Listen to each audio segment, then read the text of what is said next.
സജു ജീവിതമൊക്കെ എങ്ങനെ പോകുന്നു? നന്നായി പോകുന്നു സാർ. ആ, അത്യാവശ്യം കുഴപ്പമില്ലാതെ അല്ലേ?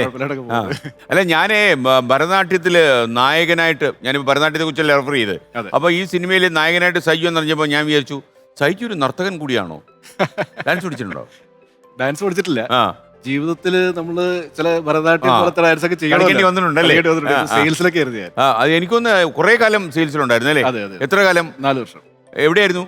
ഞാൻ ആദ്യം തുടങ്ങിയത് നാഗ്പൂരിലാണ്. നാഗ്പൂരായിരുന്നു ഞാൻ വളർന്നതൊക്കെ. ആ. അപ്പൊ അവിടെ തന്നെ ICC ബാങ്കിലായിരുന്നു. ബാങ്കിലായിരുന്നു ആദ്യം? ബാങ്കിലായിരുന്നു. അതിനുശേഷം പിന്നെ ഞാൻ ഇവിടെ കേരളത്തിൽ വന്നു. അച്ഛൻ റിട്ടയറിന് ശേഷം പിന്നെ ബിർള അച്ഛൻ ഡിഫൻസിലൊക്കെ എന്തോ ആയിരുന്നു അല്ലേ? അച്ഛൻ ഡിഫൻസ് അക്കൗണ്ട്സിലായിരുന്നു. മൊത്തം ഒരു അക്കൗണ്ട്സ് അല്ലേ വീട്ടില്? മൊത്തത്തില് അക്കൗണ്ട്സ് ആണ്. ഓക്കെ.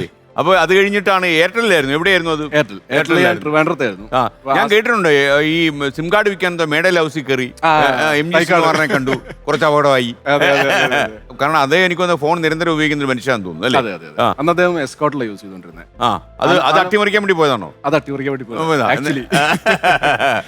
ആക്ച്വലി എറണാകുളത്ത് തന്നെ വിളിച്ചു പറഞ്ഞു ഇങ്ങനെ പ്ലേബാക്ക് സിംഗർ MG ശ്രീകുമാറിന് എന്നൊരാളുണ്ട്, ഒരു കണക്ഷൻ വേണം. എനിക്കറിയാലോ, പുള്ളി അറിയാം. അപ്പൊ അങ്ങനെ ഒന്ന് സംസാരിക്കണമെന്ന് പറഞ്ഞു. അപ്പൊ സാധാരണഗതിയിൽ നമ്മുടെ ടീമിലുള്ള ആരെങ്കിലും ആണിത് പോയി സംസാരിക്കുന്നത്. പക്ഷെ എന്റെ അച്ഛൻ അദ്ദേഹത്തിന്റെ ഭയങ്കര ഒരു ഫാനാണ്. അപ്പൊ അത് കാരണം ഞാനപ്പോ എന്താ വിചാരിച്ചെന്ന് വെച്ചാല് അത് വെച്ചൊന്ന് ഇടിച്ചു കയറാം. അല്ല, അത് പറഞ്ഞിട്ട് അച്ഛനുമായിട്ടൊന്ന് സംസാരിപ്പിച്ചാൽ അച്ഛന് ഭയങ്കര സന്തോഷമാവും. അതായിരുന്നു നമ്മുടെ ഐഡിയ. അപ്പൊ അതുകൊണ്ടാണ് ഞാൻ അദ്ദേഹത്തിനെ കാണാൻ പോയത്.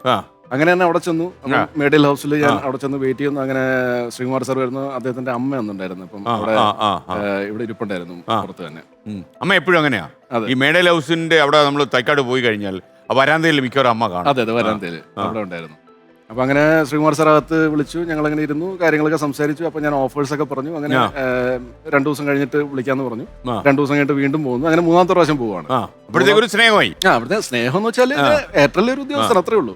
അദ്ദേഹത്തിന് പിന്നെ 2-3 പ്രാവശ്യം കണ്ട കാരണമുള്ള ഒരു പരിചയം. അതല്ല MG അടിമുടി ഒന്ന് നോക്കി കാണും, ഇവൻ നമ്മളെ കമഴ്ത്താൻ വന്നിരിക്കുക എന്നൊരു തോന്നൽ കാണും അല്ലേ? അങ്ങനെ അറിയില്ല.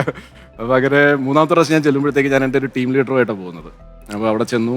അദ്ദേഹത്തിനോട് ഞാൻ കാര്യങ്ങളെ പറഞ്ഞപ്പോൾ അദ്ദേഹം പറഞ്ഞു ഓണം വരുവാണ്, അപ്പോൾ ഒരുപാട് ബുക്കിംഗ്സ് ഉണ്ട്, അപ്പോൾ ഇപ്പം ഞാൻ നമ്പർ ചേഞ്ച് ചെയ്താൽ പ്രശ്നമാകും. അപ്പോൾ ഞാൻ അദ്ദേഹത്തിനോട് ഞാൻ പറയുന്നുണ്ട് നമുക്ക് നമ്പർ ചേഞ്ച് ചെയ്താലും കുഴപ്പമില്ല, നമുക്കത് കോൾ ഡൈവേർട്ട് ചെയ്യാം, അങ്ങനെയുള്ള ഓപ്ഷൻസ് ഉണ്ട്. പിന്നെ സിം റീഡർ ഉണ്ട് നമ്മുടെ കയ്യിൽ. അപ്പം നിങ്ങളുടെ എല്ലാ കോൺടാക്ട്സിലേക്കും നമുക്ക് മാത്രമല്ല ഇത് എടുത്തു കഴിഞ്ഞാൽ താങ്കളുടെ ജീവിതം രക്ഷപ്പെടാൻ പോവാണ് അല്ലേ? ഭരതനാട്യം. അപ്പൊ അങ്ങനെ ഇതൊക്കെ ഉണ്ടല്ലോ ഇതിനകത്ത്. അതെ. അപ്പൊ ഇതൊക്കെ പറഞ്ഞതിന് ശേഷം അദ്ദേഹം പറഞ്ഞു ഇല്ല, അത് എന്നാലും ഞാനിപ്പം കുറെ അൺനോൺ നമ്പേഴ്സ് എന്നൊക്കെ കോൾ വരും. പുതിയ ആൾക്കാരൊക്കെ ആദ്യമായിട്ട് വിളിക്കുന്ന ആൾക്കാർ കാണും. അപ്പൊ അതുകൊണ്ട് ഇപ്പം മാറ്റാൻ പറ്റില്ല. പക്ഷെ ഒരു കാര്യം ചെയ്യൂ, സൈജുന്റെ കാർഡ് ഒന്ന് വന്നേക്കൂ, ഞാൻ ഫ്യൂച്ചറിൽ എപ്പം കണക്ഷൻ മാറ്റിയാലും ഞാൻ സൈജുന്റെ ഒക്കെ റിവ്യൂ എടുക്കുന്നതാണ്. അപ്പൊ എനിക്ക് അത് വലിയൊരു ഇത് വന്നില്ല. അട്രാക്ഷൻ തോന്നിയില്ല. കാരണം പിന്നെ എല്ലാവർക്കും അപ്പൊ അങ്ങനെ ഞാൻ ശ്രീകുമാർ സാറിന്റെ ഞാൻ പറഞ്ഞു, സാർ ഒന്ന് സാർ ഇപ്പൊ മാറ്റിയില്ലെങ്കിൽ ഫ്യൂച്ചറിൽ മാറ്റാൻ സാധ്യതയില്ല, കാരണം കോൺടാക്ട്സ് കൂടിക്കൊണ്ടിരിക്കുകയാണ്. അപ്പൊ നാച്ചുറലി നമ്മൾ ഇത് മാറ്റൂല, നമ്പർ മാറ്റില്ല. രണ്ടാമത്തെ അന്ന് പോർട്ടിംഗ് ഒന്നുമില്ല. പിന്നെ രണ്ടാമത്തെ കാര്യം എന്ന് വെച്ചാൽ സാറിന് ചിലപ്പം 1 വർഷം കഴിഞ്ഞിട്ടായിരിക്കും മാറാൻ തോന്നുന്നത്. അപ്പൊ എന്നെ വിളിച്ചാൽ ചിലപ്പോൾ ഈ നമ്പറിൽ കിട്ടൂല തന്നെ. ഞാൻ ചിലപ്പോൾ എന്റെ എയർടെൽ വിട്ട് ഞാൻ വേറെ എവിടെയെങ്കിലും പോയി കാണാം, കരിയർ മാറിപ്പോകും. അതെ.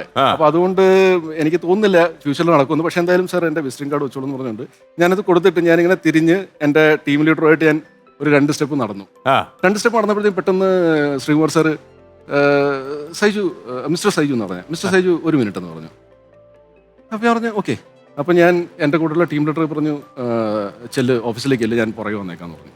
ഞാൻ നോക്കിയെന്ന ഉടനെ സിനിമയിൽ അഭിനയിക്കാൻ താല്പര്യമുണ്ടെന്ന് ചോദിച്ചു. എന്റെ അമ്മോ. അപ്പൊ ഞാൻ പെട്ടെന്ന് കണക്ഷനും എടുത്തില്ല.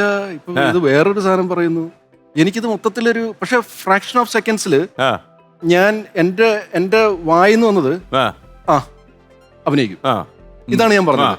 എന്നാ ഞാൻ സിനിമയിൽ വരുന്നതിനെ പറ്റി ആലോചിച്ചിട്ടില്ല, അഭിനയം എനിക്കറിയില്ല, ഒരു പരിപാടി അറിയില്ല. പക്ഷെ ഞാൻ അങ്ങനെ പറഞ്ഞത്. ഇരിക്കാൻ പറഞ്ഞു. അപ്പൊ ഞാൻ ഇരുന്നു. അപ്പൊ തന്നെ ലാൻഡ് ലൈൻ ആണ്, ഹാരിയൻ സെന്റർ അന്ന് ലാൻഡ് ലൈൻ ആണ് പുള്ളിക്ക് അറിയാവുന്ന നമ്പർ. അപ്പോൾ ലാൻഡ് ലൈനിൽ ഡയൽ ചെയ്യുവാണ്. അപ്പോൾ ഈ ഡയൽ ചെയ്തുകൊണ്ട് എന്നോട് പറയുവാണ് സംവിധായകൻ ഹരിഹരൻ പുതുമകളെ വെച്ചൊരു സിനിമ എടുക്കുന്നുണ്ട്, അപ്പോൾ അതിൻ്റെ അകത്ത് നിങ്ങളെ പോലത്തെ ആളെ ആവശ്യമുണ്ട്, അപ്പം ഒന്ന് സംസാരിച്ചു അങ്ങോട്ട്. അപ്പം ഡയറക്ടർ ഹരിഹരൻ എന്ന് പറഞ്ഞപ്പോൾ എനിക്ക് ഇപ്പം മഹാരാഷ്ട്രയിലായിരുന്നെങ്കിൽ ഞാൻ സർഗം എന്ന് പറഞ്ഞ പടമൊക്കെ ഞാൻ നിരന്തരം കണ്ടിട്ടുണ്ട്, ഒരു 5-6 പ്രാവശ്യമൊക്കെ കണ്ടിട്ടുണ്ട്. അപ്പം ഞാൻ പറഞ്ഞു ഓക്കെ നോക്കാം.